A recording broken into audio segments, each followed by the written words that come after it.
Hi, I'm Joy, Hi, I'm Andrew. and welcome to the Joyfully Golden podcast. All right, Andrew, how you doing today, man? I'm doing well. How are you, brother? Doing good. It's a good Tuesday. Cannot complain.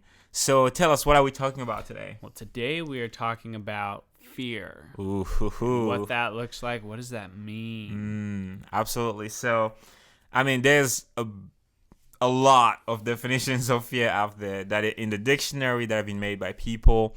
But when I think about fear in my life, personally, because I think I probably will be sharing a lot today from a personal place, because I think fear is personal. So I think we need to get there. We need to dive in there.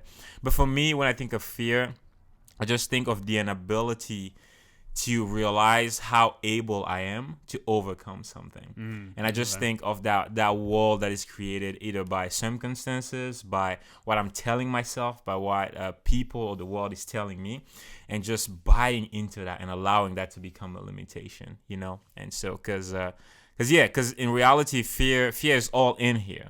And so that's why I look at it as something that is built and that is created, but also that can be broken down. So those are some of my general thoughts as far as fear, not like an actual definition, or anything. But how about you? What do you think about when you think of fear? I think of two things. I think of the fears that we're born with that keep us alive as a species. That's good. And then I think of the fears that we learn Ooh. through experiences. And some of those things that we learn can be good because we're taught, oh, hey, if you do this, this is going to happen. Or they're bad because they're wrong.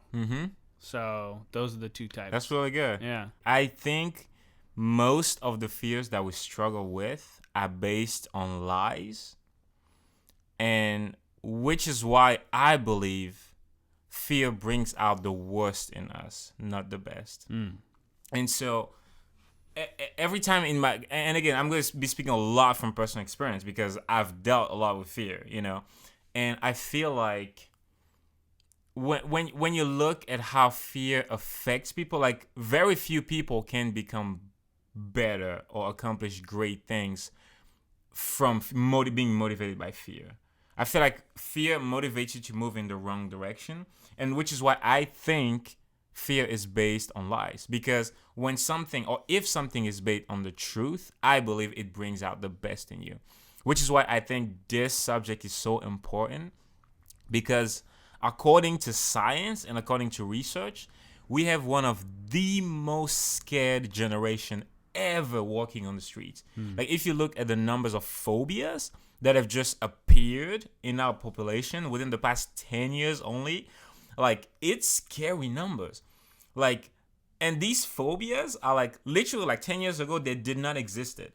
But now, like, literally, like, I don't need to I don't want to make fun if anyone has this phobia in any means, but I read that there is a phobia out there. Obviously, I don't remember the name because it was a very strange name, but the fear, like the genuine fear that somewhere out there in the world, there is a duck staring at you and following you constantly.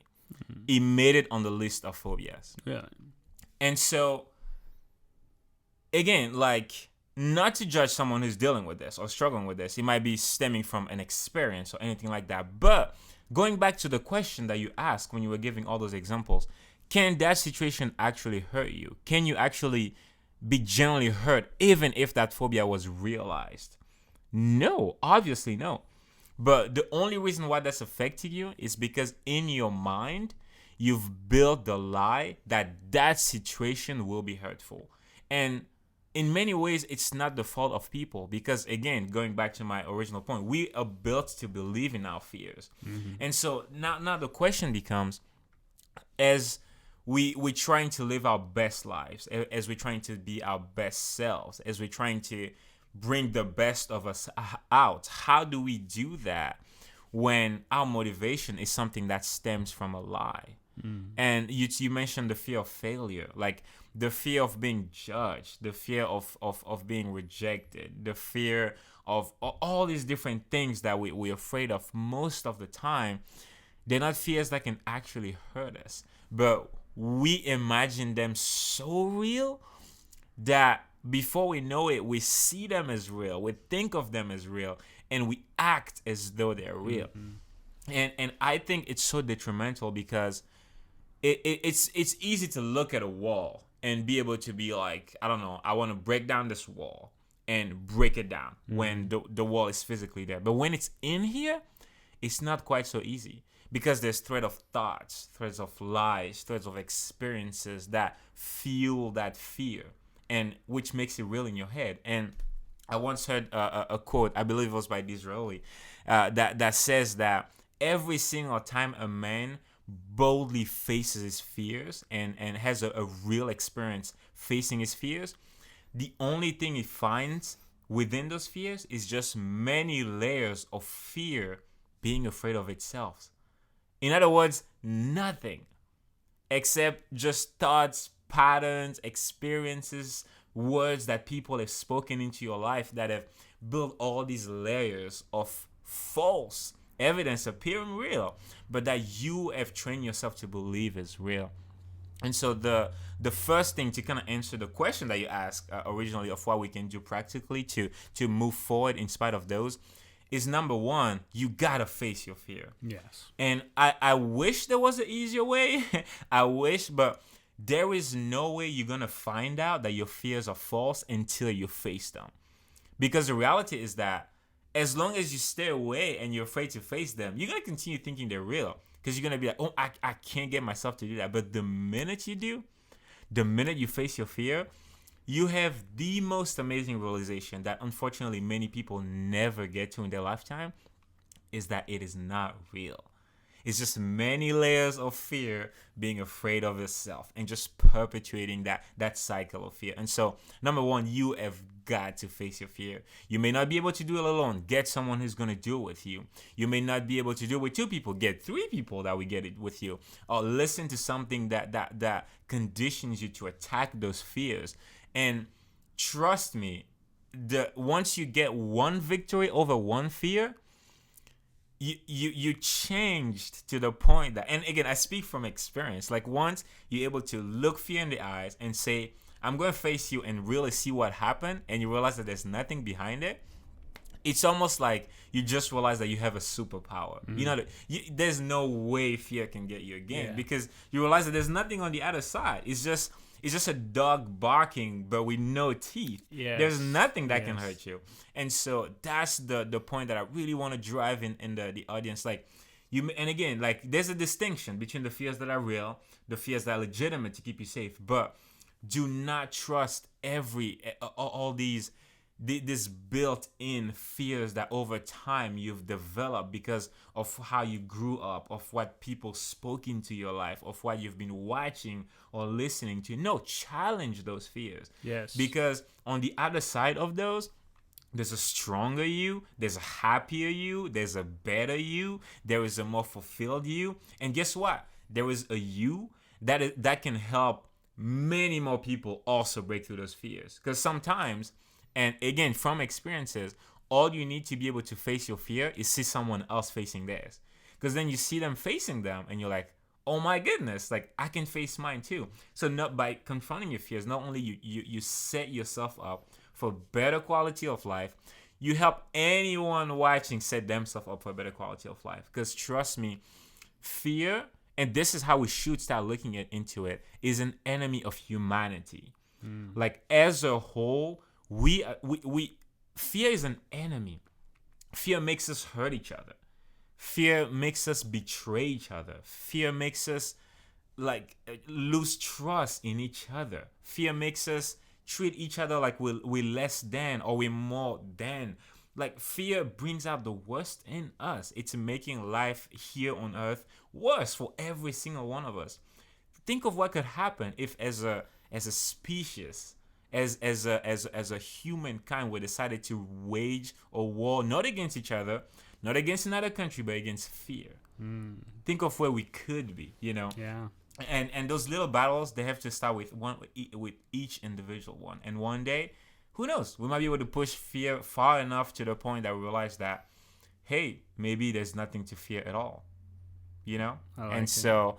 That was just my little rampage about fear, because it's just something that I've just been so led and driven by fear for so many years of my life before understanding these things that I'm just so passionate about, because I know what's on the other side of it. Once you leave fear on the side, once you step over it and destroy it, and you just realize that it's nothing. It's just smoke, you know. It's like it costs too much to be afraid. There's, the only thing that fear does really is take away. Fear does not build up. It doesn't give you more. It doesn't really protect you. And I like a lot of what you said about a lot of it is fake. And a lot of the fears are from other fears that other people have had before us, whether it's our parents, friends, teachers, family members, where they're afraid of something because someone else taught them how to do that. And challenge it. Like you said, challenge the fear. Because the only thing to fear is fear itself. Yeah. That's like the famous quote right there. And you'll find that the dog barking with no teeth, the boy that used to run by every day, and then one day he faced that dog and the dog had no teeth. And it's like, okay, I was afraid of nothing. And it's just so true. How much more could we accomplish if we weren't afraid? How much more good in the world could we achieve by not buying into the fear? Because what sells? Fear sells. Things that make us focus our attention onto something is a selling point. And when you give in to this groupthink fear or these ideological fears that really aren't true, then that's what the damage comes in. That's not allowing us to work together. Absolutely. So I 100% agree with you that challenge the fears. Absolutely. And it takes courage. Oh, yes. It takes courage to face your fears, whether they're legitimate because of a personal experience or if they've been fabricated because of other people's that you trust instilling that fear in you. Having the courage to face your fear, and it's going to help you be a better person. And I think that while we can work on facing our own fears, another thing that we could do for other people is to be brave for them. When someone has a fear, that if you even know, it's like, okay, well, this isn't something that if you could get through this or past this, think of how much better your life would be. Being brave for them, not going, oh yes, it's fear. Let's go. Come here. We'll be careful. We won't let it happen. That's good. Help them challenge it. Help them face their fear. Because I think there's a lot of real talk that needs to happen going on with a lot of people's perspectives and thoughts, where people will say these things, and then other people will be like, oh yeah, no, I agree with you. I want people to be like, hold on, why is that? Ask the why. Like instigate the thing. What are you afraid of? Well, I'm afraid of this. What have you done to do it? Oh, I've just been avoiding in my own life. And how is that working for you? How does it work when we avoid things? So good. Avoiding things doesn't make us better people. So good. Remember, your brain wants to keep you alive. So if it believes something that's true, even when it's not, it's gonna do what it needs to do to keep you alive. So you got to overcome the brain's tendency to want to be afraid and challenge those fears and face them. It's like, what's the worst thing that can happen? The worst thing that can happen, it's like, okay, well, you die. Okay, oops, that's like but like 99.99% of the time, that's not going to happen. You're not going to die if you get up on stage. You're not going to die if you sleep with the lights off. You're not going to die if you pursue your dream of singing. You're not going to die if you want to pick up an instrument and learn how to practice it. But it's that strong of a fear people have. It's like, I will die if I try and do this. So I have to avoid it. That's good. And I don't want people to have to feel that way. Wow. I don't want people to believe that way. Wow. That's so well said. And I think this is one of those episodes that I really want to use to create a challenge for people. Yes, a challenge. And before that, there's a quick story that I wanted to share just to illustrate the encounter with fear and what most of the time the encounter with fear looks like. And I hope it blesses someone the way in which it blessed me. And then we're going to challenge the audience. But this story, I heard it from a preacher who was talking about one of his flights, that he was in transit, flying from one airport to another. And so the flight had to be delayed because it was just super overcast. And so the entire airport was just covered with what looked like this insurmountable storm that was just like, they were cloudy, it was gray, and just like, it looked like one of those end of the day scenery, And so from the airport, it looks like it really looked like this storm was going on everywhere, like over the entire country, because like all you could see was the cloud and the rain and everything. And so after a while, eventually the flight was cleared to go through. And so this pastor thought, well, this is crazy. Like, I don't know if I want to fly in this. Like, this looks pretty intense. And so he asked, even as he was going into the flight attendant, he was like, are we sure we're okay to do this? Because, this looks pretty serious to me. I'm not sure we should be flying. And she just smiles at him. She's like, yeah, don't worry. It's not as bad as you think.